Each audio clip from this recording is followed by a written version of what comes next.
আল্লাহ পুরুষকে ডাক দিয়ে বলে, হে পুরুষ, আমি সরাসরি মাটি থেকে তোমার স্ত্রীকে তৈরি না করে তোমার ভিতর থেকে তৈরি করে তোমারে বুঝাইলাম। ও পুরুষেরা, জামাটা যদি তোমার হয় তাহলে জামার প্রতি মায়া হয়, জুতাটা যদি তোমার হয় জুতার প্রতি মায়া হয়, বাড়িটা যদি তোমার হয় বাড়ির প্রতি মায়া হয়। আমার জামা, আমার টুপি, আমার কাপড়, আমার জুতা, আমার বললে জিনিসের প্রতি মায়া হয়। আমার জামা যদি একটু ছিঁড়া হয় আমি চাইবো যেন এই ছিঁড়াটা কেউ না দেখে। এমনকি হাতের পাশে অনেকে ছোট একটা আঙ্গুল বের হয়, লুকিয়ে রাখে কেউ যেন না দেখে, কারণ হাতটা আমার। ঠিক না বেঠিক?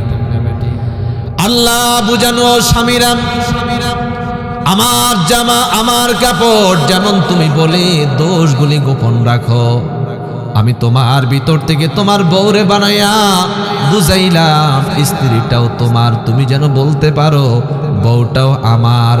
যদি আমার বলতে পারো তাহলে স্ত্রীর দোষ থাকলে তুমি এটা সমাজে গিয়ে বলবা না, গোপন রাখবে, এজন্য তোমার থেকে বানাইলাম। দুনিয়ার কোন নারী যদি স্বামীর দোষ যদি অপর পুরুষের কাছে গিয়ে বলে, আল্লাহর গজব লানত ওই নারীর উপরে পড়ে। দুনিয়ার কোন পুরুষ যদি স্ত্রীর দোষ মানুষের কাছে গিয়ে বলে বেড়ায়, ওই পুরুষের উপরও আল্লাহর লানত গজব পড়ে। স্ত্রীর বদনাম করে এমন পুরুষ আছে না নাই? স্বামীর বদনাম করে এমন নারী আছে না নাই? এখন তো জোরে বলার দরকার ছিল, আরো জোরে বলেন। স্বামীর বদনাম করে এমন নারী আছে না নাই? প্রত্যেকটা কেজি স্কুলের বারান্দা এবং বিভিন্ন এই প্রতিষ্ঠানের বারান্দা তো এক একটা সম্মেলন, এটা ভাবি সম্মেলন বলে।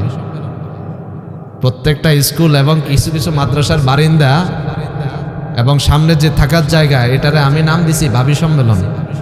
এখানে সব ছেলে বাচ্চাদের এই মারা আসে, বাচ্চারে স্কুলে দিয়া মাদ্রাসায় দিয়া ঢুকাইয়া দিয়া, এরপরে এরা 3 ঘন্টা 4 ঘন্টা ভাবিরা এখানে বিশাল বড় একটা সম্মেলন করে, কার জামাইয়ের কি দোষ, কার স্বামীর কি দোষ, কার বাড়ির কি সমস্যা।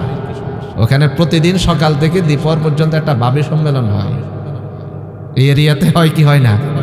আরো জোরে বলেন। স্বামীর বদনাম করলো ওই নারীর উপর কার লানত? আরো জোরে বলেন, আল্লাহর লানত।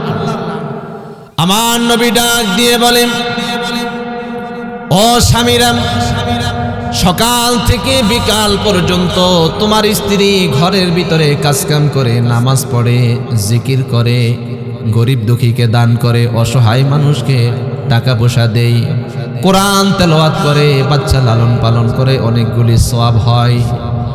বিকাল বেলা তুমি এসে যদি দেখো খাবারটা রান্না হয় নাই, অথবা হয়েছে লবণ একটু বেশি হয়েছে অথবা কম হয়েছে, এমন মুহূর্তে তুমি যদি ধৈর্য ধারণ করতে পারো, স্ত্রীর কাছে যদি একটু সহযোগিতা করতে পারো, ও স্বামীরে, তোমার এই সুন্দর আচরণের বিনিময়ে স্ত্রী গোটা দিন যেই পরিমাণ নেকি করেছে, ওই পরিমাণ নেকি মুহূর্তে আল্লাহ তোমার আমল নামাই লিখে দে।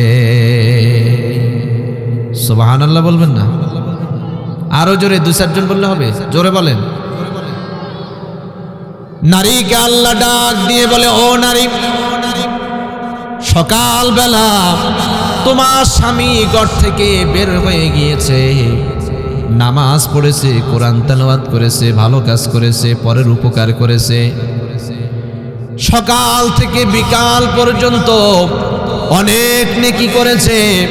বিকাল বেলা তোমার স্বামী যখন ঘরের সামনে এসে দরজার মধ্যে আওয়াজ দিয়েছে, দরজাটা খুলে দিয়ে যদি বলতে পারো, আসসালামু আলাইকুম ওয়া রাহমাতুল্লাহ, হাতে যদি কোনো বোঝা থাকে তুমি যদি বোঝাটা নিয়ে নিতে পারো, যদি বিষণ্ণ মন থাকে তুমি যদি তাকে হৃদয় নিংড়ানো পুষ্প অভিনন্দন জ্ঞাপন করতে পারো, সান্ত্বনা যদি দিতে পারো, হাসি মুখে যদি কথা বলতে পারো, ও নারী রে, গোটা দিনে তোমার স্বামী যেই পরিমাণ নেকি করেছে, এই সুন্দর সালাম এবং বিনিময়ে আল্লাহ তোমার আমল নামায় ওই পরিমাণ নেকি বিনা হিসেবে লিখে দে।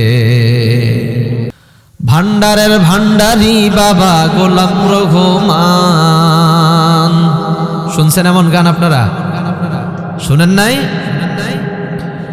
ভান্ডারের ভান্ডারি বাবা গোলাম রহমান, তোমার রহমতের ভান্ডার হতে আমায় করো দান।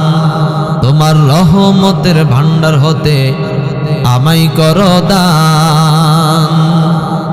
ভান্ডারের ভান্ডারি গোলাম রহমান না সকল ভান্ডারের মালিক একমাত্র আল্লাহ রহমান? আরো জোরে বলেন, আরো বলে মাওলানা মাওলানা মাওলানা, দিন দুনিয়ার মালিক বাবা মাওলানা, বাবা মাওলানা। একটু সহি করে গাইতে পারবেন আপনারা আমার সাথে? গাইবেন তো জোরে? মাওলানা মাওলানা মাওলানা, দিন দুনিয়ার মালিক আল্লাহ মাওলানা, আল্লাহ মাওলানা। সকল ক্ষমতার মালিককে আরো জোরে। সুস্থতার মালিক, সন্তান দেওয়ার মালিক, ইজ্জত দেওয়ার মালিক, ছেলে দেওয়ার মালিক, মেয়ে দেওয়ার মালিক। মেয়ে কি আল্লাহ দেয়? হ্যাঁ, তাহলে মেয়ে হলে স্ত্রীর উপর রাগ করে এমন পুরুষ কি সমাজে নাই? আরো জোরে বলেন। আল্লাহ যদি দিয়ে থাকে তাহলে স্ত্রীর উপর রাগ কেন? আর আমাদের সমাজ ব্যবস্থা তো এমন যে মেয়ে যদি হয় তাহলে সে নিজেকে কলঙ্কিত মনে করে এবং নিজের প্রতি নিজে আফসোস করে, আর ছেলে হলে খুশি হয়। ঠিক না বেঠিক? অথচ আমার প্রিয় নবী বলেছেন, যে ঘরে মেয়ে থাকবে ওই ঘরে আল্লাহ রহমত বরকত সব ঢেলে দিবে। যার প্রথম মেয়ে হয় ওই ঘরে আল্লাহ রহমত ঢেলে দেন। একটা মেয়ে একটা জান্নাত, দুটা মেয়ে দুটা জান্নাত, তিনটা মেয়ে তিনটা জান্নাত, চারটা মেয়ে চারটা জান্নাত। সুবহানাল্লাহ পড়বেন না? মারিয়াম আলাইহিস সালাম এমন নারী যার ব্যাপারে আল্লাহ কোরআনে সূরা নাজিল করেছেন। মারিয়ামের মা আল্লাহর কাছে দোয়া করে, ও আল্লাহ আমারে একটা ছেলে সন্তান দাও, ছেলে সন্তান দাও। ও তারা পায়ের মুসলমান, মারিয়ামের মা ছেলে চেয়েছে না মেয়ে চেয়েছে? আরো জোরে আল্লাহরে ডাক দিয়ে বলেন, রব্বুল আলামিন আমাকে একটা ছেলে সন্তান দাও। কেন রে তোমারে ছেলে সন্তান দিব? মারিয়ামের মা ডাক দিয়ে বলে, আল্লাহ আমি আমার ছেলেটা যখন বড় হবে এই ছেলেরে কোরআন শিখাবো, হাদিস শিখাবো, বড় আলেম বানাবো। এই ছেলে আমার হবে জামানার শ্রেষ্ঠ সুন্দর ঘর, আল্লাহর প্রিয় ঘর বাইতুল মাকদাসের ইমাম বানাবো। নিয়তটা ভালো না খারাপ? ভাই একটু আওয়াজ বন্ধ করেন। মারিয়াম আল্লাহর কাছে দোয়া করে, মারিয়ামের মা, আমার আল্লাহ মারিয়ামের মাকে একটা সন্তান দিলেন। জন্মের পর দেখে সন্তান ছেলে নয়, বরণ হয়েছে মেয়ে। বলুন দোয়া করেছে ছেলের না মেয়ের? আরো জোরে। কিন্তু আল্লাহ দিয়েছে মেয়ে। আল্লাহরে ডাক দিয়ে বলে, রব্বুল আলামিন আমি তোমার কাছে আবেদন করলাম যেন তুমি আমারে ছেলে দাও। আল্লাহ কেন আমারে তুমি মেয়ে দিয়েছো? একটু টেনশনে পড়ে গেছেন। পরক্ষণে আল্লাহরে বলে, আল্লাহ আমার ছেলে মঙ্গল হবে না মেয়ে আমার জন্য মঙ্গল হবে আমি বুঝি না, আমার মঙ্গল এবং অমঙ্গল সব কিছু তুমি বুঝো। আল্লাহ তুমি আমারে মেয়ে দিয়েছ, আমি খুশি, কারণ তুমি জানো আমার জন্য ছেলে নয় বরং মেয়েটা আমার জন্য মঙ্গল হবে। মেয়েটা আস্তে আস্তে বড় হয়, হাঁটতে পারে। একটু যখন বড় হয়েছে, মারিয়ামের মা মারিয়ামের হাত ধরে নিয়ে গিয়েছে বাইতুল মাকদাসে। বাইতুল মাকদাসের ইমাম ছিলেন হযরত জাকারিয়া আলাইহিস সালাম। ডাক দিয়ে বলে, আমার আল্লাহর কাছে দোয়া ছিল একটা ছেলে সন্তান হবে, ওই ছেলেটাকে আমি বাইতুল মাকদাসের খাদেম বানাবো। আল্লাহ আমার ছেলে দেয় নাই, দিয়েছে মেয়ে। আমি চাই আমার এই মেয়েটাকে বাইতুল মাকদাসের খাদেমা বানাবো। ও জাকারিয়া আলাইহিস সালাম, আমার মেয়েটাকে নিয়ে যাও। আমার মেয়েটা বাইতুল মাকদাসের চতুর্দিকে ঝাড়ু দিবে, বাইতুল মাকদাসের খাদেমা হবে। এতে আমি যে মান্নত করলাম, নিয়ত করলাম, আল্লাহ আমার নিয়ত এবং মান্নতটা পূরণ করবে। জাকারিয়া আলাইহিস সালাম সহ বাইতুল মাকদাসের কমিটির সব লোকগুলি বলে, এ মারিয়ামের বাবা আমাদের মসজিদের ইমাম ছিল, আমাদের ইমামের মেয়ে, আমরা তার সেবা করব। সব মানুষগুলি বলে, একজনে বলে আমি মারিয়ামের দায়িত্ব নিব, আরেকজনে বলে আমি দায়িত্ব নিব, আরেকজনে বলে আমি দায়িত্ব নিব। সকলেই প্রতিযোগিতা, এ মারিয়ামের জিম্মাদার কে হবে। আমার আল্লাহ বলেন, মারিয়ামের মতো এমন মেয়ের জিম্মাদার তোমরা চাইলেই হতে পারবা না, কারণ মারিয়াম সাধারণ কোনো নারী নয়। এ মারিয়ামের পেট থেকে আমি জামানার একজন পয়গম্বর হযরতে ঈসা আলাইহিস সালামকে দুনিয়াতে পাঠাবো। তোমরা সকলে সাগরের কন্যারে চলে যাও, সকলে এক একটা কলম সাগরের মধ্যে নিক্ষেপ করো। যার কলমটা মাছে পিরাইয়া দিবে, ওই লোকটাই হবে মারিয়ামের জিম্মাদার। সব মানুষগুলি সাগরের মধ্যে কলম ফেলেছে, জাকারিয়া আলাইহিস সালামও ফেলেছে। কুদরতিভাবে মাছ জাকারিয়া আলাইহিস সালামের কলমটা ফিরাইয়া দিয়েছে। আল্লাহর ইশারা, মারিয়ামের জিম্মাদার হবে জামানার নবী বাইতুল মাকদাসের ইমাম হযরতে জাকারিয়া। তিনি মারিয়ামের দায়িত্ব পেয়ে গেলেন। দায়িত্ব পেয়ে মারিয়ামের জন্য তিনটা জিনিসের ব্যবস্থা করলেন। কয়টা জিনিস? আরো জোরে বলেন। এক নম্বরে মারিয়ামের জন্য সুন্দর একটা রুমের ব্যবস্থা করলেন। দ্বিতীয় নম্বরে মারিয়ামের জন্য ভালো ফল কিনলেন। তিন নম্বরে মারিয়ামের মতো এই মেয়ের জন্য ভালো পোশাক কিনলেন। বলুন কি কি? এক নম্বরে ভালো রুম, দ্বিতীয় নম্বরে ভালো পোশাক, তিন নম্বরে ভালো ফল। কয়টা জিনিস? তিনটা বলতেছে, দুইটা। এক নম্বরে ভালো রুম, থাকার জায়গা, দ্বিতীয় নম্বরে ভালো পোশাক, তিন নম্বরে ভালো ফল। আমার আল্লাহ পৃথিবীর সব মেয়ের বাবাদেরকে ইশারা দিলেন, জাকারিয়া মারিয়ামের দায়িত্ব পেয়ে মারিয়ামকে যেমন তিনটা জিনিস দিয়েছে, এক নম্বর হলো মারিয়ামকে ভালো রুম দিয়েছে। তোমাদের যাদের মেয়ে আছে, তোমরা তোমাদের মেয়েদেরকে ভালো একটা সুন্দর রুম দাও। সুবহানাল্লাহ বলবেন না? দ্বিতীয় নম্বরে মারিয়ামের জন্য ভালো পোশাক কিনেছে। তোমাদের যাদের ঘরে মেয়ে আছে, মেয়েটার জন্য ভালো পোশাক কিনো। তিন নম্বরে মারিয়ামের জন্য ভালো ফল কিনেছে। তোমাদের যাদের মেয়ে আছে, মেয়েটার জন্য বাজার থেকে ভালো ভালো ফল কিনো। মেয়ের বাবাদেরকে কয়টা জিনিস দিতে বলছে? আরো জোরে বলেন। শিখার বিষয় রাখতে হবে ওয়াজে। কি বলেন? শুধু বলে চলে গেলে তো হবে না, ওয়াজ শুনে কি শিখেছেন, নতুন কিছু জানছেন কিনা, দরকার আছে না নাই? মেয়ের বাবা যারা রয়েছেন, মেয়ে হলে রাগ হওয়া যাবে? আরো জোরে বলেন, রাগ হওয়া যাবে?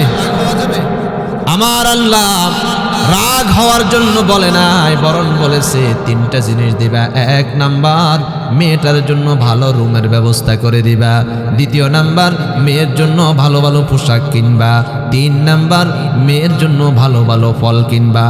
আমার নবীর সাহাবী নবীজিকে ডাক দিয়ে বলে, ইয়া রাসূলুল্লাহ, ইয়া হাবিবাল্লাহ, আমার একটা ছোট মেয়ে আছে, একটা ছোট ছেলে আছে। বাজার থেকে কোনো জিনিস কিনে নিয়ে গেলে ছেলেটাও দৌড় দিয়ে আসে, মেয়েটাও দৌড় দিয়ে আসে। হাতের জিনিসটা ছেলেরে দিলে মেয়ে রাগ, মেয়েরে দিলে ছেলে রাগ। ইয়া রাসূলুল্লাহ, আমি কারে দিব? আগে কি ছেলের হাতে দিব না মেয়ের হাতে দিব? সিদ্ধান্তটা আপনার থেকে আমি জানতে চাই। আপনি বলেন কারে দিব? টেনশন না, ছেলেও দৌড় দিয়ে আসে, মেয়েও দৌড় দিয়ে আসে। এমন অনেক সময় হয় কিনা, বাড়িতে ছোট ছেলে মেয়ে দুটা থাকলে এমন ঝামেলা পড়তে হয় কিনা আপনাদের? উনি বলে যে সিদ্ধান্ত আপনি দেন, আমি তো টেনশনে আছি। আমার নবী ডাক দিয়ে বলেন, সাহাবী রে, তোমার ছোট ছেলে আছে, মেয়ে আছে, ছেলেও দৌড় দিয়ে আসে, মেয়েও দৌড় দিয়ে আসে। তুমি তোমার হাতের জিনিসটা আগে মেয়ের হাতে দাও। তাহলে মেয়ে হলে কি রাগ করা যাবে? আরো জোরে বলেন, রাগ করা যাবে? খুশি হওয়ার জন্য তো আল্লাহ বলেছেন। আমার পরিচিত এক লোকের 9টা মেয়ে। কয়টা মেয়ে? একটা একটা হতে হতে কোনো ছেলে নাই, 9টা পর্যন্ত মেয়ে। উনি বলতেছে, হুজুর, যদি আরেকটু কয়েক ধাপ আগাইতাম তাহলে 1 ডজন মেয়ে হয়ে যেত। এখন হইতে হইতে 9টা হয়েছে। 10 নম্বরে হলো ছেলে। 10 নম্বরে কি? ছেলে। মজার বিষয় হলো, উনি বলতেছে, হুজুর, একটা ছেলের জন্য 9টা মেয়ে হলো আমার। কিন্তু হুজুর বিশ্বাস করবেন, 9টা মেয়ে আমাকে একসাথে এত জ্বালায় না, এক ফোলা যেই পরিমাণ জ্বালায় না। ঠিক না? ঠিক। তাহলে ছেলে মঙ্গল হবে না মেয়ে মঙ্গল হবে, এটা বুঝবেন কে? আরো জোরে বলেন। আল্লাহ যাকে ইচ্ছা তাকে ছেলে দিবেন, যাকে ইচ্ছা তাকে মেয়ে দিবেন, এর জন্য কাউকে দোষারোপ করা যাবে না। আমার ভাইয়েরা, এজন্য যারা নারী রয়েছে, আল্লাহ তাদেরকে সম্মান মর্যাদা সর্বদিক দিয়ে বেশি দিয়েছেন। এজন্য নারী যারা, তাদের ইবাদতটা আরো বেশি করতে হবে, শুকরিয়া আদায় আরো বেশি করতে হবে। ঠিক না ঠিক? কারণ নারীদেরকে যেই পরিমাণ সম্মান মর্যাদা আল্লাহ দিচ্ছেন, পুরুষকে ওই পরিমাণ আল্লাহ দেন না। মনে আছে আপনাদের মানুষের জীবনের কয়টা দিক? কয়টা দিক? 3টা। কয়টা? জন্ম, জীবন, সফলতা। জন্ম, জীবন, সফলতা। জন্ম দামি হবে কি দ্বারা? জীবন দ্বারা। জন্ম দামি হবে কি দ্বারা? কথাটা আসছে কোত্থেকে? একজন ব্যক্তির 10 বছর কি হয় না? সন্তান হয় না। দুনিয়ার সব ডাক্তারের কাছে গেল, সব কবিরাজের কাছে গেল, 10 বছর পর্যন্ত সন্তান হয় না। 10টা বছর পরে একটা সন্তান হয়েছে, কি পরিমাণ খুশি! গোটা এলাকা মিষ্টি বিতরণ করেছে, প্রতিটি ঘরে ঘরে গিয়ে মিষ্টি দিয়েছে। চেহারায় সুন্দর হাসি, লোকটার চেহারার দিকে তাকাইলে মনে হয় আজকের দিনে এই লোকের চেয়ে খুশি মনে হয় দুনিয়াতে আর কেউ নাই। এমন আনন্দিত চেহারা, যাকেই দেখে তাকেই মিষ্টি খাওয়ায়, যার সাথে সাক্ষাৎ হয় তাকেই বলে আমার সন্তান হয়েছে। পুরা বাড়ির মধ্যে সকলে আনন্দে আত্মহারা। বিকাল বেলা আসরের পরে দেখি লোকটা চোখের পানি ছেড়ে দিয়ে ঘর থেকে বের হয়। জিজ্ঞাসা করলাম, ভাই আজকে পুরা দিন তুমি খুশি, সন্তান হয়েছে, কিন্তু এখন কেন কাঁদো? কারণ কি? চোখের পানির কি কারণ? লোকটা আরো জোরে কান্নায় ভেঙে পড়ে বলে, হুজুর বিকাল বেলা দেখি সকাল বেলা যেই ছেলেটা হয়েছে, আজকে বিকাল বেলা আমার ওই ছেলেটা দুনিয়াতে আর নাই। হুজুর এমন সন্তান কেন যে হলো? এই সন্তানের চেহারা দেখাচ্ছে না দেখাটা ভালো ছিল, কেন যে হলো এমন সন্তান? না হওয়াটাই ভালো ছিল। ও কুমিল্লার মুসলমান ভাইরা, বলুন তো 10 বছর এই লোকটা বলেছিল ছেলে হয় না কেন, হয় না কেন, হয় না কেন? এখন আজকে বিকাল বেলা বলে ছেলে কেন হলো, কেন হলো? ঠিক না বেটি? আরো জোরে বলেন। 10 বছর বলে হয় না কেন, হয় না কেন, আর এখন কি বলে হলো কেন? কারণ কি? 10 বছর বলে কেন হয় না, কেন হয় না, আর এখন বলে কেন হয়েছে, কেন হয়েছে? এর কারণ হলো এই ছেলেটা জন্ম পেয়েছে কিন্তু জীবন পায় নাই, জন্ম পেয়েছে জীবন পায় নাই। এজন্য বাবা বলে জীবনবিহীন এমন সন্তানেরও দরকার আমার নাই। তাহলে জন্ম দামি হওয়ার জন্য কিসের প্রয়োজন? জীবনের প্রয়োজন। আরো জোরে বলেন, কিসের প্রয়োজন? জীবন না হলে জন্মের কোনো দাম নাই। চেয়ারম্যানের ছেলে 30 বছর বয়স, রমজান মাসে চৌরাস্তার উপরে ওপেন সিগারেট টানে, বলে আগে ছিলাম মফিস, খাইতাম আকিস, এখন চেয়ারম্যানের ছেলে, নেই কোনো টেনশন, নিয়মিত টানি শুধু বেনসন। আগে ছিলাম মফিস, খাইতাম আকিস, এখন তো চেয়ারম্যানের ছেলে, নেই কোনো টেনশন, নিয়মিত টানি শুধু ভ্যানসন। 30 বছর বয়স, রমজানে চৌরাস্তার উপরে দাঁড়িয়ে সিগারেট টানে ওপেন। চেয়ারম্যান ডাক দিয়ে বলে, হুজুর এমন সন্তান কেন যে হলো, না হলে ভালো ছিল। হুজুর সব মানুষগুলি আমারে বিচারে ডাকে, সম্মান করে দেখলে সালাম দেই। এই পোলাটা কোত্থেকে হলো? এই ছেলের কারণে যেখানে যাই সকলেই বলে, চেয়ারম্যান আমাদের বিচার করার আগে নিজের সন্তানের বিচার করো। তুমি কার বিচার করো? তোমার ছেলেটাই তো মদ খাই, গাঞ্জা খাইয়া বা খায়, রোজা না রাখিয়া রমজানে চৌরাস্তার উপরে সিগারেট টানে। হুজুর এই ছেলেটা কেন যে হলো, না হলেই ভালো ছিল। বলুন, এই ছেলেটা জন্ম পেয়েছে, 30 বছরের একটা জীবনও পেয়েছে, এরপরেও বাবা বলে, হুজুর এমন সন্তানটা কেন হলো? এর কারণ হলো জন্ম পেয়েছে ঠিক, জীবন পেয়েছে ঠিক, কিন্তু এই ছেলেটা জীবনের সাথে সফলতা পায় না। ঠিক না বা ঠিক? জন্ম পেয়েছে, জীবনও পেয়েছে, 30 বছর তো একটা লম্বা জীবন পেয়েছে। শুধু জীবন দিয়ে যদি মানুষ দামি হতো, তাহলে চেয়ারম্যানের ছেলে 30 বছর বয়স, লম্বা জীবন পেয়েছে কিনা? এরপরেও পিতা কি বলে, এই বলা কেন হয়েছে, কোত্থেকে হয়েছে? না হলে ভালো ছিল। এর কারণ কি? শুধু জন্ম পেয়েছে, জীবন পায় নাই, আর জীবন পেয়েছে, সফলতা পায় না। এখন তো বিচারক ভালো থাকলে হয়তো মানুষ বলে যে আপনার ছেলের বিচারটা আগে করেন, আমাদেরটা পরে করিয়েন। কিন্তু অনেক সময় দেখা যায় চেয়ারম্যানও বাবাখোর, ওর পোলাও বাবাখোর। ঠিক না বা ঠিক? চেয়ারম্যানও গাঞ্জা খায়, ওর পোলাও গাঞ্জা খায়। চেয়ারম্যানও ইয়াবা ব্যবসা করে, পোলাও ইয়াবা ব্যবসা করে। আছে না নাই এমন? এমন চেয়ারম্যানের কাছে বিচার নিয়ে গেলে সমাজের মানুষ বিচার পাবে?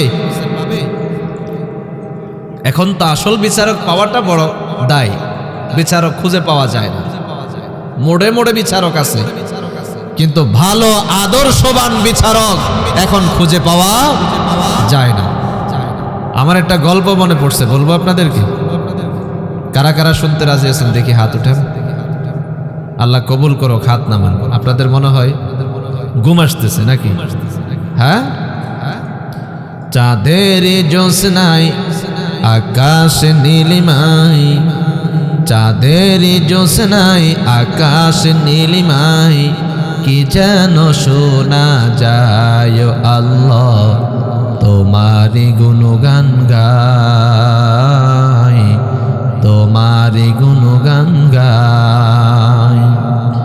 চাঁদের জ্যোৎস্নায় আকাশ নীলিমায়, কি যেন শোনা যায় আল্লাহ তোমারি গুণগান গায়, তোমারি গুণগান গায়। পাহাড়ি লাল নাই ঝর্ণা দ্বারা, তোমারি প্রেমে সব পাগল পারা, ঝর্ণার ছন্দে গাছ গাছানি, তোমারি গুণগান গায় আল্লাহ তোমারি গুণগান গায়, তোমারি গুণগান গায় আল্লাহ তোমারি গুণগান গায়। গল্পটা আপনাদেরকে বলছি। দুই ভাই ঝগড়া শুরু করছে একটা রুটি নিয়ে। ভাই কজন? আরো জোরে, রুটি কয়টা? আরো জোরে বলেন, রুটি কয়টা? একটা। এ ভাই বলে রুটি এটা আমার, অপর ভাই বলে রুটি আমার। দোনো ভাই তুমুল ঝগড়া, রুটি কার। লাস্ট সিদ্ধান্ত করলো, এ ভাই বলে যে রুটি তোমারও না আমারও না, তোমার অর্ধেক আমার অর্ধেক। কথা তো সুন্দর, ঠিক না বেঠিক? এবার ঝগড়া শুরু করছে, অর্ধেক যে ঠিক, তাকসিম করবে কে, ভাগ করবে কে? এই ভাই বলে তুমি যদি ভাগ করো তাহলে তোমার দিকে বেশি চলে যাবে, এই ভাই বলে তুমি যদি ভাগ করো তোমার দিকে বেশি চলে যাবে। ভাগটা করবে কে? উভয় জনের ঝগড়া। হে বলে যে আমি ভাগ করবো, এ বলে আমি ভাগ করবো। তাদের ঝগড়া একটা গাছের নিচে করতেছে, উপরে গাছের উপরে একটা বানর ছিল। বানরে বলতেছে, ভাগিনারা তোমরা তো রুটি ভাগ নিয়ে ঝগড়া করতেছো, তোমরা কেউ ভাগ করার প্রয়োজন নাই, আমারে দায়িত্ব দাও, বিচারক মানো, আমি ভাগ করে দিব। তো দুই ভাই মিলে বিচারক মানছে বানরকে। কাকে? বানরকে। বানরে বলে যে আমি এই রুটিটা সমান ভাগে ভাগ করে দিব, একটা পাল্লা নিয়ে আসো।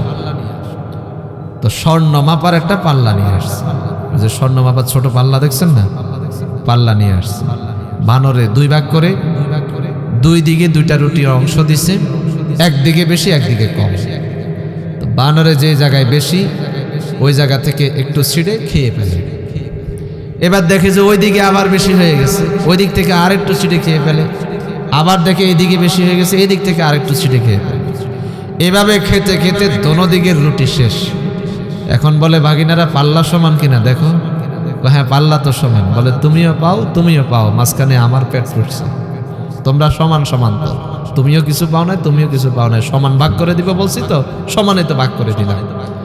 এমন বানর মার্কা বহুত বিচারক আছে, এই ভাই থেকে 5,000 খায়, ওই ভাই থেকে 5,000 খায়, এর থেকে নে 10,000, পরের দিন ওর থেকে নে 10,000। এভাবে নিতে নিতে দোনোজনকে খালি করে নিজে 3তলা 5তলা বিল্ডিং করে শহরে জায়গা কিনা। আছে না নাই? আরো জোরে বলেন।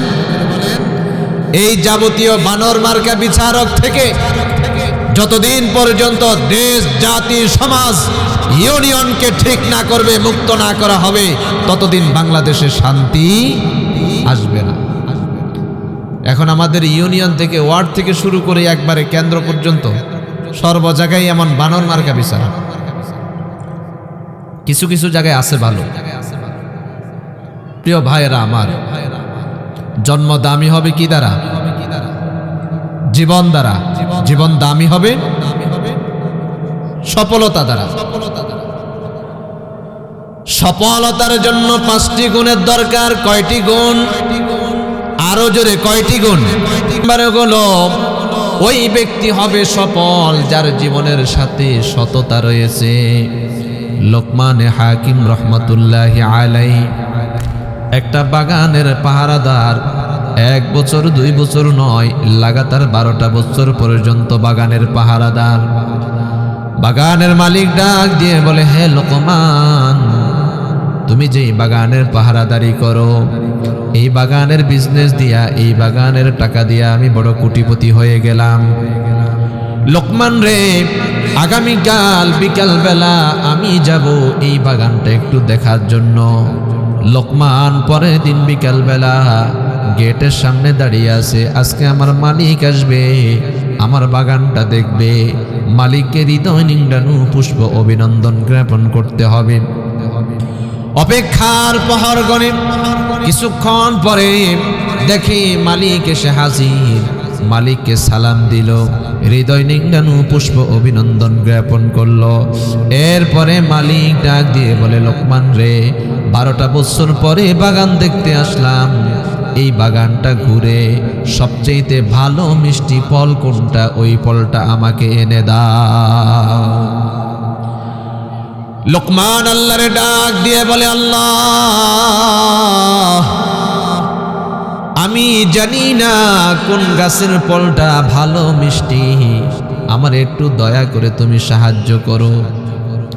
আল্লাহ সাহায্য কামনা করে গোটা বাগান তন্ন তন্ন করে খুঁজে একটা গাছ থেকে কিছু ফল নিয়ে আসলেন। মুনিব, এই ফলগুলি আমার মনে হয় গোটা বাগানের মধ্যে সবচেয়ে ভালো ফল হবে।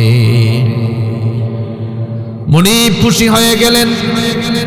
একটা ফল মুখে দিয়ে আবার সাথে সাথে ফেলে দিয়ে রাগ হয়ে গেলেন। লোকমান রে, মনে করলাম তুমি বড় বুদ্ধিমান, কিন্তু আজকে দেখলাম তোমার চেয়ে বড় বোকা মনে হয় আল্লাহর দুনিয়াতে আর কেউ নাই। ও লোকমান, 12টা বছর পর্যন্ত তুমি এই বাগানের পাহারাদারি করো। কোন গাছের ফল মিষ্টি, কোন গাছের ফল তিক্ত, কোন গাছের ফল চুকা, আজও পর্যন্ত তুমি কেন বুঝলা না? লোকমান রে, তোমার মতো বোকা মনে হয় দুনিয়াতে আর কেউ নাই। লোকমান চোখের পানি ছেড়ে দিয়ে বলে, মুনিব, আপনি 12 বছর আমার বাগান পাহারাদারের দায়িত্ব দিলেন, কিন্তু একবারের জন্য বাগানের ফল খাওয়ার অনুমতি দেন নাই। মুনিব রে, 12টা বছর পর্যন্ত এই বাগানের পাহারাদারি করলাম, কিন্তু একবারের জন্য একটা গাছের ফল আমি লোকমান কোনো দিন মুখে দিয়ে দেখি নাই। আপনি আমার বাগানের পাহারাদার নিযুক্ত করলেন, ফল খাওয়ার অনুমতি দেন নাই, আমি এজন্য কোনো ফল মুখে দিয়ে দেখি নাই। মুনিব চোখের পানি ছেড়ে দিয়ে লোকমান রে জড়িয়ে ধরে বলে, ও লোকমান, আমি বুঝতে পারলাম এই বাগানের বিজনেস দিয়ে কিভাবে আমি কোটিপতি হলাম। বাগান তো আমার অনেক আছে, বিজনেস আমার অনেক আছে, কিন্তু এই বিজনেস দিয়া আমি বড় লোক হলাম, কোটিপতি হলাম একমাত্র এর কারণ হলো তুমি লোকমানের সততা। তোমার মতো সৎ ব্যক্তি যদি সমাজে থাকে, ওই সমাজটা হয়ে যাবে সুন্দর। তোমার মতো এমন সৎ ব্যক্তি যদি ইউনিয়নের চেয়ারম্যান হয়, ওই ইউনিয়নটা হয়ে যাবে দুর্নীতিমুক্ত ইউনিয়ন। তোমার মতো এমন সৎ ব্যক্তি যদি এমপি হয়, ওই আসনটা হবে দুর্নীতিমুক্ত আসন। তোমার মতো এমন সৎ ব্যক্তি যদি মন্ত্রী হয়, তাহলে দেশটা হবে সুন্দর। তোমার মতো সৎ ব্যক্তি যদি প্রধানমন্ত্রী হয়, ওই দেশে দুর্নীতি, পাপাচার এবং খুন খারাপি, জেনা, ব্যভিচার থাকবে না। আজকে আমাদের দেশে এমপির অভাব নাই, মন্ত্রীর অভাব নাই, অতীতেও ছিল না, ঠিক না বেঠিক? আরো জোরে বলেন। 16 বছর এমপির অভাব ছিল না, নেতার অভাব ছিল না, চেয়ার পাওয়ারের অভাব ছিল না, কিন্তু দুর্নীতি ছিল, ঠিক না বেঠিক? আরো জোরে বলেন। হ্যাঁ, নেতা ছিল ঠিক, কিন্তু সৎ নেতা ছিল না। এমপি ছিল ঠিক, সৎ এমপি ছিল না। সব মমতাজ মার্কা ছিল, ঠিক না বেঠিক? যে মাইয়া মানুষে নাচ দিয়া আনন্দ দেয়, এই মেয়ের সংসদে ঢুকাইলে এই সংসদটা নাপাক হয়ে যায়, ঠিক না বেঠিক? এমন নারীকে কি করে সংসদে? মানিকগঞ্জের মানুষের জন্য আমার আফসোস হয়, তারা কিভাবে এমন নারীকে সংসদে ঢুকায়। নাউজুবিল্লাহ। যে মহিলা মানুষের সামনে ওপেন নাচ দেখায়, নাচানাচি করে, এমন মহিলাকে কি করে তারা সংসদে ঢুকায়, কি করে তারা প্রতিনিধি। আরো মজার বিষয় হলো, হে সংসদে যাওয়া গান গায়, আবার বহুত এমপি মন্ত্রীরা হা করে তাকিয়ে থাকে, আবার টেবিলের উপরে এভাবে এই টাচ করে তাকে বাহবা দেয়। ঠিক না বে ঠিক? এই ভুল বলেছি আমি? যারা সংসদে ঢুকে নারীর নাচ দেখে আনন্দ উৎসব করে, তারাই আবার সোনার গায়ে মাওলানা মামুনুল হককে নারী নিয়ে কলঙ্কের ভিতরে তারাই আবার জড়িত করার চেষ্টা করেছে। ঠিক না বেঠিক? আলেমদের চরিত্র নিয়ে যারা কথা বলে, আলেমদেরকে যারা বিদ্যাঙ্গুলি দেখায়, আলেমদেরকে যারা নারী কেলেঙ্কারিতে জড়িত বলে অপবাদ দেয়, তারাই সংসদে ঢুকে নারীর গালের দিকে তাকিয়ে থাকে। ঠিক না বেঠিক? একবার নিজের চেহারা আয়নায় দেখো, তারপরে আলেম এবং কোরআন এবং মুসলমানদের ব্যাপারে কলম ধরবা, তার আগে নয়। ঠিক না বেঠিক? নিজের চেহারা একবার আয়নায় দেখো। তোমরা কি করো? তোমাদের এমপি মন্ত্রীরা রাত্রের 12টা 1টা 2টা পর্যন্ত নারী নিয়ে আড্ডা দেয়, মেলায় যায়, বিদেশ সফর করে, নারী ডানে থাকে, বামে থাকে, সামনে থাকে, পিছনে থাকে, নারীর মেলা বসায় তোমাদের এমপি মন্ত্রীরা, আর তোমরা আলেমদের ব্যাপারে কথা বলো। এত বড় দৃষ্টতা, এত বড় সাহস কোত্থেকে পাও? আগামী দিনে যেই লোকগুলি প্রার্থী হবে, চরিত্র যদি ভালো না হয়, এদেরকে ভোট দেওয়া যাবে না, ভোট দেওয়া জায়েজ নাই, হারাম। ঠিক না ঠিক? নিজে যদি চরিত্রবান না হয়, সমাজ দেশকে কোনোদিন চরিত্রবান এবং চরিত্র শিক্ষা দিতে পারবে। আমার ভাইয়েরা, মনে কষ্ট নিচ্ছেন আপনারা? কষ্ট হচ্ছে? আরো জোরে বলেন। তাহলে সফলতার জন্য 1 নম্বরের গুণ কি বলছি? সততা। 1 নম্বর কি? আরো জোরে বলেন, 1 নম্বর কি? হাত উঠান, বলেন আয় আল্লাহ, আজকের জীবন থেকে, আজকের এই সময় থেকে যতদিন পর্যন্ত আল্লাহ আমাদেরকে হায়াত দিবে, সৎ পথে, সৎ পথে, সততার পথে, সত্য পথে আমরা ইনশাআল্লাহ অটল এবং অবিচল থাকবো। রাজি আছেন তো ইনশাআল্লাহ? হাত নামান। সততা কি? 5টা পয়েন্টে কথা বলবো। এর মাঝে প্রথম, সততা কি? কি কাজ করলে আপনি সৎ হতে পারবেন? শুধুমাত্র সত্য কথা বলা এটা সৎ হওয়া নয়। ঠিক না ঠিক? শুধু জবানকে হেফাজত করা, যে কারো বদনাম করলাম না, এটা সৎ নয়। বডিকেও সৎ পথে রাখতে হবে।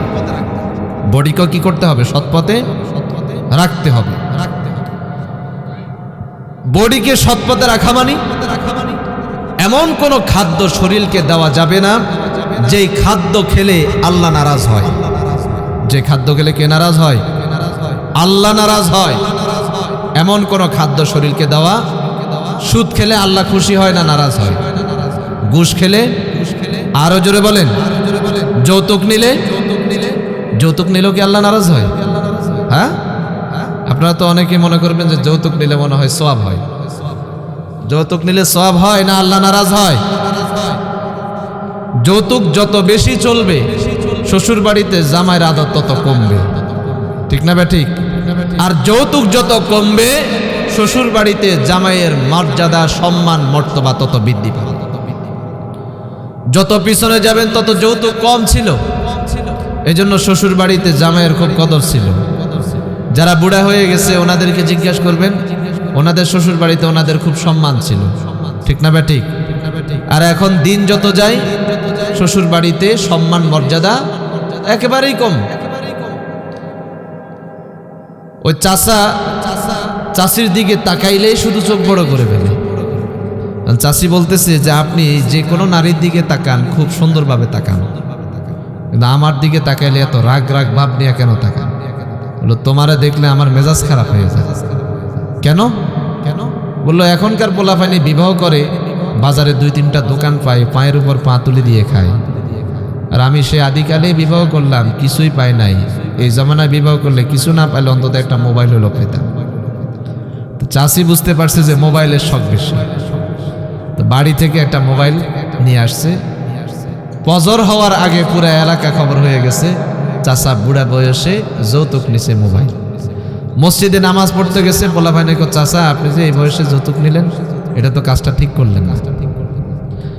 উনি বলে যা শেষ বয়সে একটা পাইলাম মোবাইল, তাও ফজরের আগে পুরো এলাকা খবর। এখন মোবাইল যদিও মহিলা আনে, মহিলার ভাবের কারণে ওই পুরুষে মোবাইল ধরতেই পারে না, টিপেও হে রাখেও হে সব হে।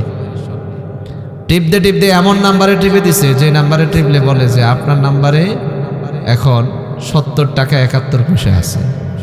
মহিলা রাগ হয়ে বুড়ারে বলে যে আপনি কার সাথে প্রেম করেন? বললে আমি আল্লাহরে হাজির নাজির রেখা বলছি, দুনিয়াতে কারোর সাথে প্রেম করি নাই, তুমিও শুরু তুমিও শেষ। কয় না আমি ঘরের বউ হইয়া জানি না আপনার মোবাইলে কত আছে, কোন জায়গার মহিলা কেমনে জানে আপনার মোবাইলে 70 টাকা 71 পয়সা আছে। এখন যৌতুকে কি শান্তি টেনে আনছে না অশান্তি আসছে? আরো জোরে বলেন, অশান্তি আসছে। আজকালকের দাম্পত্য জীবন, নারী পুরুষের এই যে বৈবাহিক জীবন, মনে হয় প্রত্যেকটা দাম্পত্য জীবন এক একটা জাহান্নামের টুকরা হয়ে আছে। ঠিক না বেঠিক? অথচ বিবাহের এই যে সম্পর্ক, এটা সূচনা হয়েছে জান্নাত থেকে। কোথায় থেকে? জান্নাত থেকে। এটা তো শান্তির কাজ, কিন্তু এখন এটা অশান্তি এবং মনে হয় যে জাহান্নাম থেকে সূচনা হয়েছে। এর কারণ হলো নারী পুরুষের অধিকার বুঝে না, পুরুষ নারীর অধিকার বুঝে না, স্বামী স্ত্রীর অধিকার বুঝে না, স্ত্রী স্বামীর অধিকার বুঝে না। আদম আলাইহিস সালামকে তৈরি করতে গিয়ে আল্লাহ পৃথিবীর 61 প্রকারের মাটি ব্যবহার করছেন। হাওয়া আলাইহিস সালামকে তৈরি করতে গিয়া আল্লাহ মাটি ব্যবহার করে নাই সরাসরি। আদম আলাইহিস সালামের বাম পাজরের হাড় থেকে হাওয়া আলাইহিস সালামকে তৈরি করেছেন। ঠিক না বেঠিক? প্রশ্ন হলো, হাওয়া আলাইহিস সালামকে তৈরি করতে গিয়ে আল্লাহর কি মাটির অভাব পড়েছে? আরো জোরে বলেন। কিন্তু আল্লাহ কেন সরাসরি মাটি থেকে না তৈরি করে আদমের ভিতর থেকে বানাইলেন? প্রশ্ন জাগে কিনা আপনাদের? আরো জোরে বলেন। উত্তর দরকার আছে কিনা? বলবো উত্তর? মনোযোগ আছে আপনাদের? আল্লাহ পুরুষকে ডাক দিয়ে বলে, হে পুরুষ, আমি সরাসরি মাটি থেকে তোমার স্ত্রীকে তৈরি না করে তোমার ভিতর থেকে তৈরি করে তোমারে বুঝাইলাম, ও পুরুষেরা, জামাটা যদি তোমার হয় তাহলে জামার প্রতি মায়া হয়, জুতাটা যদি তোমার হয় জুতার প্রতি মায়া হয়, বাড়িটা যদি তোমার হয় বাড়ির প্রতি মায়া হয়। আমার জামা, আমার টুপি, আমার কাপড়, আমার জুতা, আমার বললে জিনিসের প্রতি মায়া হয়। আমার জামা যদি একটু ছিঁড়া হয়, আমি চাইবো যেন এই ছিঁড়াটা কেউ না দেখে। এমনকি হাতের পাশে অনেকে ছোট একটা আঙ্গুল বের হয়, লুকিয়ে রাখে, কেউ যেন না দেখে, কারণ হাতটা আমার। ঠিক না বেঠিক? আল্লাহ বুঝানো স্বামীরা, আমার জামা, আমার কাপড় যেমন তুমি বলে দোষগুলি গোপন রাখো, আমি তোমার ভিতর থেকে তোমার বউরে বানাইয়া বুঝাইলাম, স্ত্রীটাও তোমার, তুমি যেন বলতে পারো বউটাও আমার। যদি আমার বলতে পারো তাহলে স্ত্রীর দোষ থাকলে তুমি এটা সমাজে গিয়ে বলবা না, গোপন রাখবে, এজন্য তোমার থেকে বানাইলাম। দুনিয়ার কোন নারী যদি স্বামীর দোষ যদি অপর পুরুষের কাছে গিয়ে বলে, আল্লাহর গজব লানত ওই নারীর উপরে পড়ে। দুনিয়ার কোন পুরুষ যদি স্ত্রীর দোষ মানুষের কাছে গিয়ে বলে বেড়ায়, ওই পুরুষের উপরও আল্লাহর লানত গজব পড়ে। স্ত্রীর বদনাম করে এমন পুরুষ আছে না নাই? স্বামীর বদনাম করে এমন নারী আছে না নাই? এখন তো জোরে বলার দরকার ছিল, আরো জোরে বলেন। স্বামীর বদনাম করে এমন নারী আছে না নাই? প্রত্যেকটা কেজি স্কুলের বারান্দা এবং বিভিন্ন এই প্রতিষ্ঠানের বারান্দা তো এক একটা সম্মেলন, এটা ভাবি সম্মেলন বলে। প্রত্যেকটা স্কুল এবং কিছু কিছু মাদ্রাসার বারান্দা এবং সামনে যে থাকার জায়গা, এটারে আমি নাম দিছি ভাবি সম্মেলন। এখানে সব ছেলে বাচ্চাদের এই মারা আসে, বাচ্চারে স্কুলে দিয়া মাদ্রাসায় দিয়া ঢুকাইয়া দিয়া, এরপরে এরা 3 ঘন্টা 4 ঘন্টা ভাবিরা এখানে বিশাল বড় একটা সম্মেলন করে, কার জামাইয়ের কি দোষ, কার স্বামীর কি দোষ, কার বাড়ির কি সমস্যা। ওখানে প্রতিদিন সকাল থেকে দুপুর পর্যন্ত একটা ভাবি সম্মেলন হয়। এই এরিয়াতে হয় কি হয় না? আরো জোরে বলেন। স্বামীর বদনাম করলো ওই নারীর উপর কার লানত? আরো জোরে বলেন, আল্লাহর লানত। আমার নবী ডাক দিয়ে বলেন, ও স্বামীরা, সকাল থেকে বিকাল পর্যন্ত তোমার স্ত্রী ঘরের ভিতরে কাজকাম করে, নামাজ পড়ে, জিকির করে, গরিব দুঃখীকে দান করে, অসহায় মানুষকে টাকা পয়সা দেই, কোরআন তেলাওয়াত করে, বাচ্চা লালন পালন করে, অনেকগুলি সওয়াব হয়। বিকাল বেলা তুমি এসে যদি দেখো খাবারটা রান্না হয় নাই, অথবা হয়েছে লবণ একটু বেশি হয়েছে অথবা কম হয়েছে, এমন মুহূর্তে তুমি যদি ধৈর্য ধারণ করতে পারো, স্ত্রীর কাজে যদি একটু সহযোগিতা করতে পারো, ও স্বামীরে, তোমার এই সুন্দর আচরণের বিনিময়ে স্ত্রী গোটা দিন যেই পরিমাণ নেকি করেছে, ওই পরিমাণ নেকি মুহূর্তে আল্লাহ তোমার আমল নামায় লিখে দে। সুবহানাল্লাহ বলবেন না?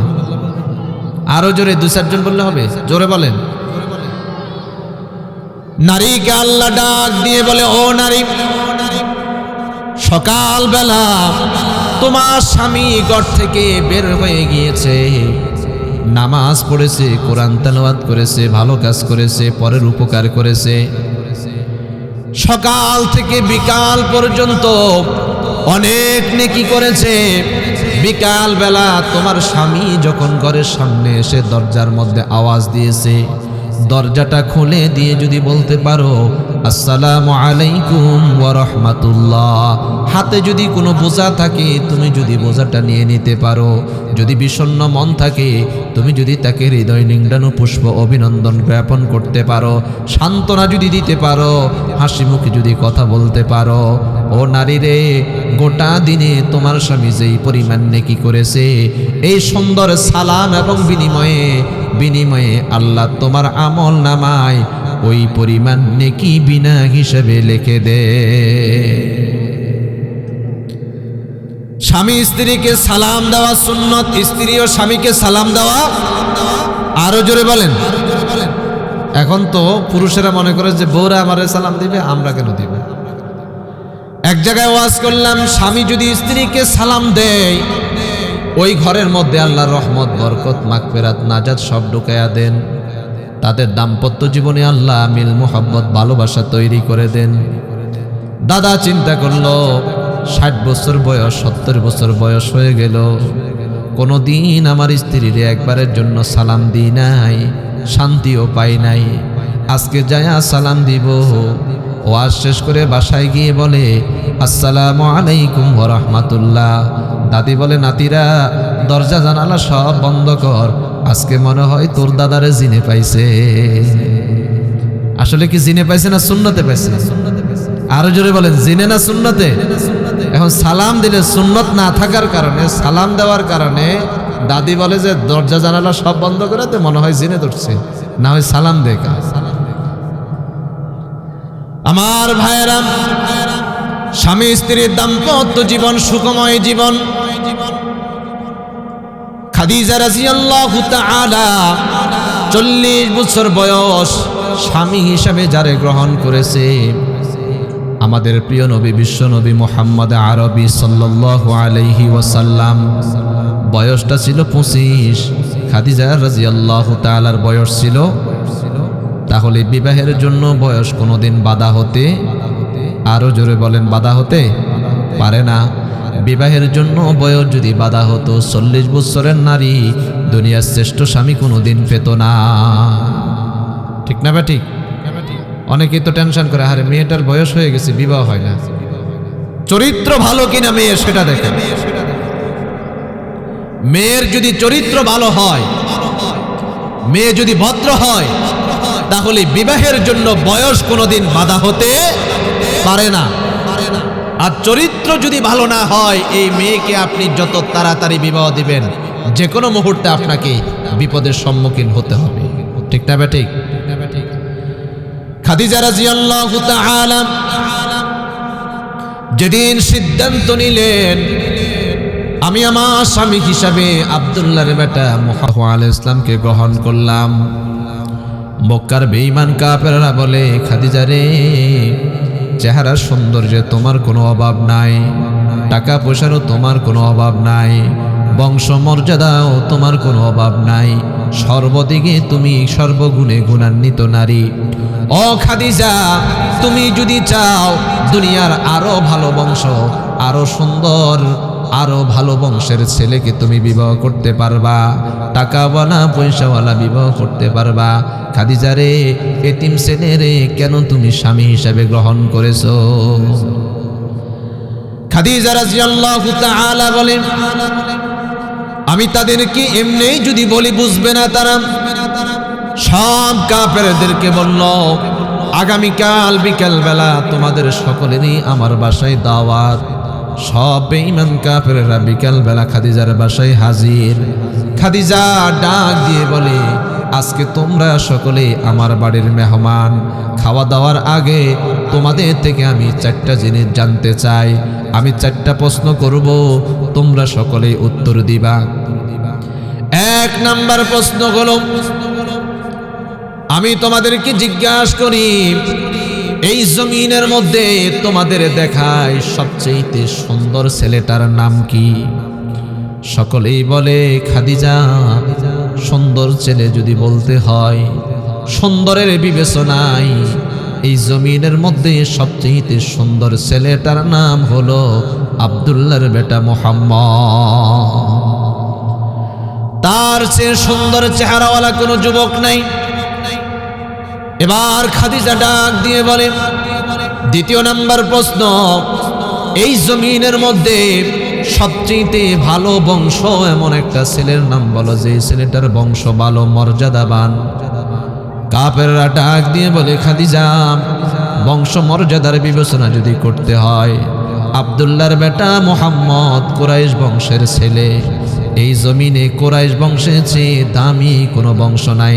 আমার আল্লাহ বলেন, লিইলাফি কুরাইশ ইলাফিহিম রিহলাতাশ শিতাই ওয়াস-সাইফ ফালইয়াবুদু রাব্ব হাযাল বাইত আল্লাযী আত'আমাহুম মিন জু' ওয়া আমানাহুম মিন খাউফ।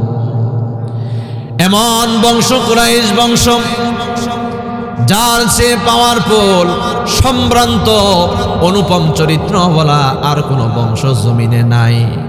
বংশের বিবেচনায় আব্দুল্লাহর বেটা মুহাম্মদ 1 নাম্বার।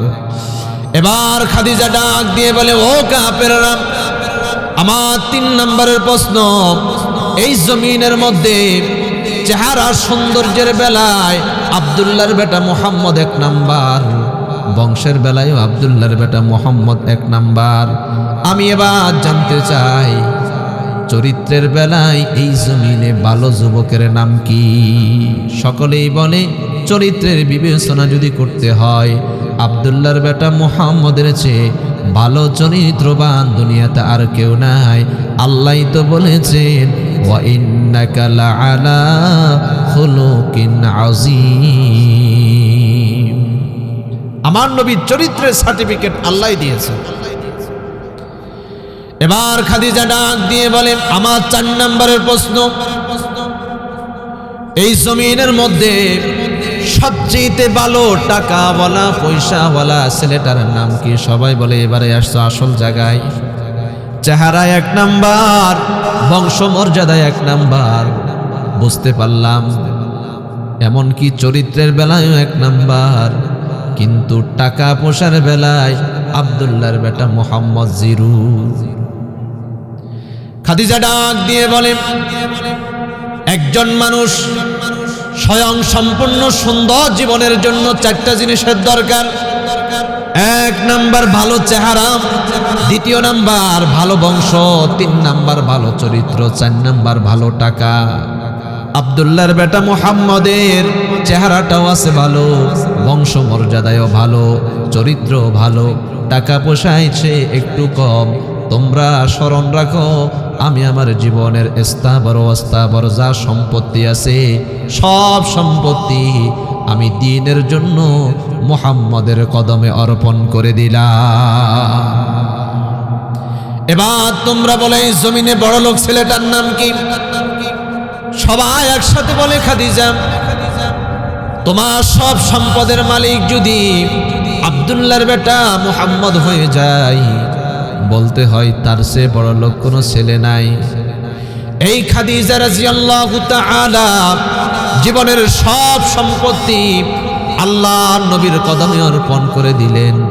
নবীজির চাচা যেদিন ইন্তেকাল করেছে, 3 দিন পরে খাদিজা ডাক দিয়ে বলে, ইয়া রাসূলুল্লাহ, আমার শরীরটাও ভালো যাচ্ছে না, মনে হয় এই পৃথিবীতে আমি আর বেশি দিন বাঁচব না। আমার নবী ডাক দিয়ে বলেন, ও খাদিজা, মাত্র চাচা মারা গিয়েছে, 3 দিন হয়েছে, আমি মানসিকভাবে ভেঙে পড়লাম। খাদিজা রে, এমন সময় তোমার জবানে এমন কথা আমি শুনতে চাই না। ও খাদিজা, কি বলো তুমি আমারে? খাদিজা ডাক দিয়ে বলে, নবী গো, মনে হয় আমি আর বেশি দিন এই পৃথিবীতে বাঁচব না। তবে নবী, আমি যেদিন মরে যাব, আপনার কাছে আমার একটা ওসিয়ত, 3টা আবদার করব, আপনি আমার কথাগুলি, আমার আবদারগুলি রাখবেন কিনা বলেন। আমার নবী চোখের পানি ছেড়ে দিয়ে বলে, খাদিজা, জীবনে তুমি কোনোদিন আমার কাছে টাকা পোশাক কোনো জিনিস তুমি চাও নাই, আজকে তুমি যা চাইবা আমি নবী হইয়া তোমার স্বামী হইয়া সব দিয়া দিব। খাদিজা রে, কি প্রয়োজন একটু আমারে খুলে বলো। হযরত খাদিজা বলেন, ইয়া রাসূলুল্লাহ, আমি যেদিন মরে যাব, আপনি নিজেই আমার জানাজার ইমামতি করবেন। 2 নাম্বার, আপনি নিজ হাতে আমারে কবরে রাখবেন। 3 নাম্বার হলো, দুনিয়ার স্বামী স্ত্রীকে বিদায় দিয়ে চলে যায়, ভাই বোনকে বিদায় দিয়ে চলে যায়, সন্তান মাকে বিদায় দিয়ে চলে যায়। নবী গো, আপনি আমারে মাটি দিয়ে চলে যাবেন না, আমার কবরের সামনে দাঁড়িয়ে থাকবেন। ফেরেশতারা যখন প্রশ্ন করার জন্য আসবে, আপনি আমার পক্ষ থেকে উত্তর দিয়া দিবেন, কারণ আমি খাদিজা জীবনের এই সামান্য ইবাদত দিয়ে কবরের 3 প্রশ্নের উত্তর দিতে পারবো না। কি পরিমাণ কবরের ভয়, কি পরিমাণ পরকালের ভয়। সব সম্পত্তি আল্লাহর রাস্তায় দিও, বলে যে আমি কবরের 3 প্রশ্নের উত্তর দিতে পারবো না। খাদিজার ইন্তেকাল হয়ে গেল। আমার নবী, বিশ্ব নবী মুহাম্মদ আরবি সাল্লাল্লাহু আলাইহি ওয়াসাল্লাম খাদিজা রাদিয়াল্লাহু তাআলার জানাজার ইমামতি করলেন, নিজ হাতে মাটিতে রাখলেন। কবর দেওয়ার পর সব মানুষগুলি বিদায় নিয়ে চলে গেল। আমার নবী চোখের পানি ছেড়ে দিয়ে বুক বাসায়, এরপরও খাদিজার কবরের সামনে থেকে যায় না, দীর্ঘক্ষণ দাঁড়িয়ে আছে। জিব্রাইল এসে বলে, নবী গো, আল্লাহ বলেছে আপনি যেন বাসায় চলে যান। আমার নবী বলেন, আমি বাসায় যাব না। কেন আপনি বাসায় যাবেন না? নবী ডাক দিয়ে বলে, জিব্রাইল, খাদিজার সাথে আমার ওয়াদা হয়েছে, কবরের 3 প্রশ্নের উত্তর আমি দিয়া দিব। খাদিজার স্বামী হিসেবে যেদিন থেকে আমারে গ্রহণ করেছে, গোটা জীবন কষ্টে খেয়ে না খেয়ে কাটিয়ে ফেলেছে, একবারের জন্য কোনো জিনিসের আবদার করে নাই। ও জিব্রাইল, আজকে শুধু আমারে বলেছে আমি যেন তার কবরের 3 প্রশ্নের উত্তর দিই। আমি তার 3 প্রশ্নের উত্তর দেওয়ার জন্য দাঁড়িয়ে আছি। জিব্রাইল ডাক দিয়ে বলে, ইয়া রাসূলুল্লাহ, ইয়া হাবিবাল্লাহ, আসমানের মালিক বলেছে আপনি যেন বাসায় চলে যান, কারণ যতক্ষণ পর্যন্ত আপনি দাঁড়িয়ে থাকবেন, আসমানের ফেরেশতারা খাদিজাকে প্রশ্ন করার জন্য আসবে না। ইয়া রাসূলুল্লাহ, আল্লাহ বলেছে আপনি বাসায় চলে যান, খাদিজার 3 প্রশ্নের উত্তর দেওয়ার জন্য আপনি নবী লাগবে না। জীবনের সব সম্পত্তি যেই নারী দ্বীনের জন্য দিয়ে দিতে পারে, ওই নারীর 3 প্রশ্নের উত্তর দেওয়ার জন্য নবী গো আপনার লাগবে না। আল্লাহ বলেছে খাদিজার 3 প্রশ্নের উত্তর দেওয়ার জন্য আজকের দিনে স্বয়ং আল্লাহই যথেষ্ট হয়ে গেছে। এজন্য আমার ভাইয়েরা, সুখে দুঃখে আমরা সর্বদাই মরণকে ভয় করব। রাজি আছি কিনা? কবরের ভয় আছে কিনা, মৃত্যুর পরে আমরা আল্লাহর কাছে যেতে হবে কিনা, আরো জোরে বলেন আল্লাহ আমাদেরকে আবার জীবিত করবেন কিনা। অনেকেই তো মনে করে মৃত্যুর পরে আল্লাহ কিভাবে জীবিত করবে, এই প্রশ্নটা আমাদের না ইব্রাহিম আলাইহিস সালামের। কার? وَإِذْ قَالَ إِبْرَاهِيمُ رَبِّ أَرِنِي كَيْفَ تُحْيِي الْمَوْتَى قَالَ أَوَلَمْ تُؤْمِنْ قَالَ بَلَى وَلَكِنْ لِيَطْمَئِنَّ قَلْبِي قَالَ فَخُذْ أَرْبَعَةً مِنَ الطَّيْرِ فَصُرْهُنَّ إِلَيْكَ। ইব্রাহিম আল্লাহরে ডাক দিয়ে বলে, হে আল্লাহ, মৃত্যুর পরে আপনি মানুষকে কি করে জীবিত করবেন, আপনি পারবেন কিনা? আল্লাহরে ডাকে বলে, হে আল্লাহ, আপনি যে পারবেন আমি বিশ্বাস করি, তবে আপনি একটু প্রমাণ দেন। আল্লাহ বলে, ইব্রাহিম, আমি যে জীবিত করতে পারি পারবো, তুমি কি বিশ্বাস করো না? ইব্রাহিম বলে, আমি বিশ্বাস করি। ক্বালা বালা ওয়ালাকিন লিয়াতমাইন্না কলবি। আল্লাহ, যদি আপনি প্রমাণ দেন আমার অন্তরটা প্রশান্ত হবে, আমি বুঝতে পারবো আপনি পারবেন, এটা বিশ্বাস করি, তবে একটু প্রমাণ দেন না। জীবিত করতে পারবে কিনা আল্লাহর কাছে প্রমাণ চাই কে? জোরে বলেন কে? আরো জোরে দেখি, একটু আওয়াজ দেন। ইব্রাহিম, আমার আল্লাহ ডাক দিয়ে বলে, ইব্রাহিম, চারটা পাখি তুমি ধরো, চার পাখি ধরে জবে করে দাও। দুনিয়ার জমিনে মানুষ যেমন পশু জবে করে, মাথা এবং দেহ একসাথে থাকে, আলাদা হয় না, এই নিয়মে না, চারটা পাখি তুমি ধরে জবে করবা, মাথাগুলি আলাদা করে ফেলবা, দেহগুলি আলাদা রাখবা। আমাদের স্বাভাবিক গরু জবের নিয়ম না ভিন্ন নিয়ম? আরো জোরে বলেন। ইব্রাহিম আলাইহিস সালাম চারটা পাখি ধরলেন। এক নম্বরে ধরলেন ময়ূর। কি? ময়ূরকে জবে করার জন্য বলে আল্লাহ বুঝিয়েছেন, ও দুনিয়ার নারী পুরুষেরা, ময়ূরের একটা বিশেষ স্বভাব আছে। ময়ূর সর্বদাই নিজের সৌন্দর্য প্রকাশ করে। দুনিয়ার জমিনে কিছু নারী আছে সর্বদাই নিজের সৌন্দর্য প্রকাশ করতে চায়, ঠিক না ব্যাঠিক? সুন্দর বললে খুশি হয়ে যায়। ফেসবুকে ফলাফাইনও ছবি দেয়, মেয়েরাও ছবি দেয়। ফলাফাইন কেউ লেখে না, ভাইয়েরা বোনেরা আমারে দেখতে কেমন লাগে, কিন্তু যত মেয়ে ছবি দেয় ম্যাক্সিমাম মেয়ে লেখে, ভাইয়েরা আমারে দেখতে কেমন লাগে। ফলাফাইন যেন বলে তোমারে দেখতে ভালো লাগে, সুন্দর লাগে, সুইট নাইস, ঠিক না ব্যাঠিক? কারণ নারীর এমন স্বভাব, তোমারে দেখতে ভালো দেখা যায়, এই কথা বললে তার কাছে ভালো লাগে। আল্লাহ বুঝান, ও দুনিয়ার নারীরা, তোমরা বেগানা পুরুষের সামনে তোমাদের সৌন্দর্য প্রকাশ করবা না। ময়ূরকে জবে করে বুঝাইলাম, ময়ূরের এই স্বভাবটা তোমরা তোমাদের মধ্য থেকে শেষ করে দাও।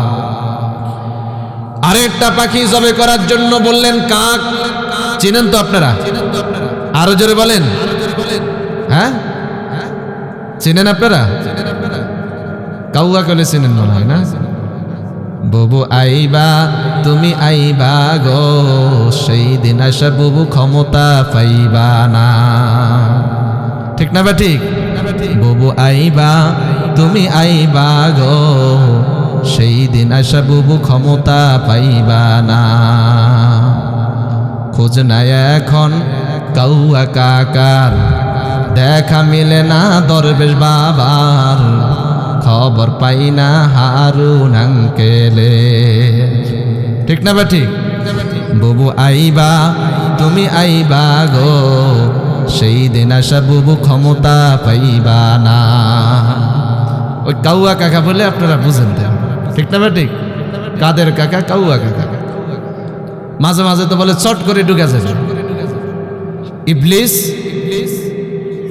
জান্নাত থেকে বের হয়ে গেছে, আগে জান্নাতে ছিল, তা আদম আলাইহিস সালামকে ধোঁকা দেওয়ার জন্য জান্নাত পর্যন্ত কাছে কাছে যায়, বলতো আমি যে কোনো মুহূর্তে জান্নাতে ঢুকে যাব, কিন্তু আজ পর্যন্ত ইবলিস জান্নাতে ঢুকতে পারছে? যতবারে বলেছে ছট করে জান্নাতে ঢুকে যাব, কিন্তু জান্নাতে ইবলিস ঢুকতে পারে নাই, কিয়ামত পর্যন্ত পারবে না। যতবারই বলে আমি বর্ডারে আছি, ঢুকে যাব, ইবলিস যেমন জান্নাত থেকে বের হওয়ার পর থেকে ঢুকতে পারে নাই। এদেশের সাথে যারা গাদ্দারি করেছে, দ্বিতীয়বার আর ঢুকার কোনো সম্ভাবনা নাই, সুযোগ নাই, ঠিক না বেটি? ঢুকতে পারবে না। কারণ ইবলিস যখন বের হয়েছে আর ঢুকতে পারে নাই, দেশের ইবলিসও বের হয়েছে আর ঢুকতে পারবে না, সুযোগ নাই। আমার ভাইয়েরা, কাকে আল্লাহ জবে করার জন্য বলেছেন কেন? কাকের একটা স্বভাব আছে, সব পাখিরা উঠান থেকে ধান খায়, কাকও খায়, তবে কাক চোখ বন্ধ করে ঠোঁট ভরে নিয়ে যায়, এমন জায়গায় রাখে নিজের খাদ্যগুলি নিজেই আর খুঁজে পায় না। কারণ কাকের বিশ্বাস হলো আজকে মালিক ধান দিয়েছে, আগামীকালকে দিবে না। আল্লাহ বুঝান ও দুনিয়ার নারী পুরুষেরা, অনেকেই কাকের মতো সম্পদ খায় না, মসজিদও দেয় না, মাদ্রাসাও দেয় না, জমা করে রাখে, এরপরে মরে যায়। কাক যেমন নিজের জমা করা খাবার পায় না, দুনিয়ার কত পুরুষ নারী আছে নিজের জমা করা খাবার নিজেও খায় না, কাউকে দেই না, মৃত্যুর পরে নিজের খাদ্য, নিজের সংরক্ষিত টাকা আর সে ভোগ করতে পারে না, ঠিক না ঠিক? একটা হলো কৃপণ, আর একটা হলো হার কৃপণ। কুঞ্জুস একটাকে বলে, কিপটা, হার কিপটা। আমি দুটার ব্যাখ্যা জানি, বলবো আপনাদেরকে। কিপটা মানে হলো যে নিজে খায়, কাউকে দেয় না। হার কিপটা হলো যে নিজেও খায় না, কাউরে দেয় না। বুঝে আসছে? এটা হলো হার কিপটা। দুনিয়ার কিছু মানুষ আছে নিজে খায়, কিন্তু মসজিদ মাদ্রাসায় এতিম গরিব অসহায় দিবে না। আর কেউ আছে নিজেও খাবে না, কাউকে দিবে না, দেওয়ার কথা বললেই তার মাথা ঘুরে। আমার ভাইয়েরা, চারটা পাখি ধরার জন্য বলেছেন। ইব্রাহিম আলাইহিস সালাম চার পাখি ধরলেন, চার পাখিকে জবে করলেন, মাথাগুলি আলাদা, বডিগুলি আলাদা করলেন। এবার আল্লাহ বলেন, ও ইব্রাহিম, চারো পাখির বডিগুলিকে একসাথ করে আলু ভর্তা বানায়া পেল। সবগুলিকে একসাথ করে মিক্সার করে আলু ভর্তা বানায়া ফেলছে। এবার আল্লাহ বলে, ইব্রাহিম পাহাড়ের উপরে উঠো। পাহাড়ের উপরে উঠে এই সবগুলিকে চার ভাগে ভাগ করে পেল, চার জায়গায় চারটা স্তূপ রাখো, চারো জায়গায় রাখা হলো। এবার আল্লাহ বলে, ইব্রাহিম কোন পাখিকে তোমার জীবিত করতে মনে চায়, ওই পাখির মাথা ধরে নাম ধরে ডাক দাও। ইব্রাহিম আলাইহিস সালাম কাকের মাথা ধরে বলেছেন, আই কাক। বলতে দেরি হয়েছে, জীবন্ত একটা কাক হয়ে যেতে একটা মুহূর্ত দেরি হয় নাই। ইব্রাহিম সিজদায় পড়ে গেছে। রব্বুল আলামিন, আপনি যে মৃত্যুর পরে জীবিত করতে পারেন, আপনি যে জীবিত করতে পারবেন, এতে কোনো সন্দেহ নাই, আমি বিশ্বাস করে নিলাম। উযাইর আলাইহিস সালাম রাস্তা দিয়ে হেঁটে যায়, হঠাৎ করে দেখে একটা দেওয়াল পড়ে কিছু মানুষ মরে গিয়েছে। আল্লাহরে বলে, আল্লাহ এই মানুষগুলিরে আপনি জীবিত করতে পারবেন কিনা, কিভাবে পারবেন, আমার একটু প্রমাণ দেন। আমার আল্লাহ ডাক দিয়ে বলে, উযাইর তুমি খাদ্য নাও, গাদার পিঠে উঠো। উযাইর আলাইহিস সালাম রুটি নিলেন, রুটির সাথে তরকারি নিলেন, আলু ভাজি নিলেন, গাদার পিঠে উঠলেন। আল্লাহ বলে, উযাইর অনেক দূর চলে যাও, সফর করো। উযাইর অনেক দূর চলে গেলেন। অনেক দূর যাওয়ার পর এবার আল্লাহ বলে, গাদার পিঠ থেকে নামেন। উযাইর নামছে। এবার আল্লাহ বলে, উযাইর শুয়ে যান, ঘুমিয়ে পড়েন। ঘুমাইয়া গেছে। আল্লাহ পাক জাগ্রত করলেন, জাগ্রত করে বলে, কামলা বিস্তা উযাইর, কতদিন আপনি এখানে ঘুমিয়েছেন? উযাইর বলে, লাবিস্তু ইয়াওমান আও বা'দা ইয়াওম, একদিন ঘুমিয়েছি। আবার বলে, না একদিন থেকে একটু কম। আমার আল্লাহ বলে, না একদিন নয়, 2 দিন নয়, আপনি এখানে 100 বছর পর্যন্ত ঘুমিয়েছেন। সুবহানাল্লাহ বলেন, আরো জোরে বলেন সুবহানাল্লাহ। 100 বছর পর্যন্ত আপনি ঘুমিয়েছেন। উনজুর ইলা তুআমিক, খাদ্যের দিকে তাকান। উযাইর খাদ্যের দিকে তাকায়া দেখে রুটিও গরম, আলু ভাজিও গরম। উযাইর বলে, আল্লাহ আমার কথাই ঠিক, বেশি টাইম হয় নাই, কারণ খাদ্য গরম বোঝা যায়। আল্লাহ বলে উনজুর ইলা হিমারিক, গাধার দিকে তাকান। উজাইর গাধার দিকে তাকিয়ে দেখে গাধা পচে মরে হাড্ডিগুলো পর্যন্ত বালি বালি হয়ে গেছে। সেজদায় লুটে পড়লেন, আল্লাহ আমি বুঝতে পারলাম আমি এখানে 1-2 দিন নয় 100 বছর পর্যন্ত ঘুমিয়েছি। আমার ভাইয়েরা, মৃত্যুর পরে আল্লাহ আমাদেরকে জীবিত করতে পারবেন কিনা? আরো জোরে বলেন। মরার সামান নেওয়ার দরকার আছে না নাই? মরার সামান লও গো হে হাউজে হুশিয়ার, মরার সামান লও গো হে হাউজে হুশিয়ার, মৃত্যুকালে ইবলিস আসবে ইমান লুটিবার, এমন কঠিন বড় দোকাই পড়বে সবে হাই, সেই দোকাতে ইমান বাসা হইবে বড় দায়, সেই দোকাতে ইমান বাসা হইবে বড় দায়। আমার ভাইয়েরা, জন্ম দামি হবে জীবন দ্বারা, জীবন দামি হবে সফলতা দ্বারা। সফলতার 1 নম্বরের গুণ কি? সততা। আরো জোরে, 1 নম্বরের গুণ কি? সততা। 5টা গুণ আছে সফলতার, একটার ব্যাখ্যা বিশ্লেষণ করলাম। টাইম তো বেশি আর করা যাবে না, আপনারা বিরক্ত বোধ করবেন। একটার উপরে থাকুক, আচ্ছা একটা ইনশাল্লাহ আরেক সময় বলবো। এজন্য ভাইয়েরা আমার, জীবন আমাদের আছে, জন্ম আমরা পেলাম, সফলতার প্রয়োজন। সফলতার জন্য আল্লাহ পাক বলেন, তোমরা আমার রাস্তায়, তোমাদেরকে আমি যে সম্পদ দিলাম, ইন্নাল্লাহা আশতারা মিনাল মুমিনিনা আনফুসাহুম ওয়া আমওয়ালাহুম বিআন্না লাহুমুল জান্নাহ। জান দিয়েছেন কে? আরো জোরে। জান দিয়েছেন আল্লাহ। হায়াত দিয়েছেন কে? ইজ্জত সম্মান কে দিয়েছেন? সম্পদ কে দিয়েছেন? আরো জোরে বলেন। সম্পদ আল্লাহ দিয়েছেন, যে কোনো মুহূর্তে আল্লাহ আবার নিয়ে যেতে পারেন। পারেন কিনা? আমার আল্লাহ বলেন, এ বান্দা, আমি তোমারে যা দিলাম সেখান থেকে তুমি কিছু আমার রাস্তায় দাও। বান্দারে, যেদিন তুমি মরে যাবা ওই দিন এই সম্পদগুলি পড়ে থাকবে, তখন আফসোস করবা, মৃত্যুর সময় আফসোস করবা, আহারে কেন আল্লাহর রাস্তায় দিলাম না, যদি দিতাম আজকে এই মুহূর্তে আমাদের কাজে আসতো। ওই সময় আফসোস করে কোনো কাজ হবে না।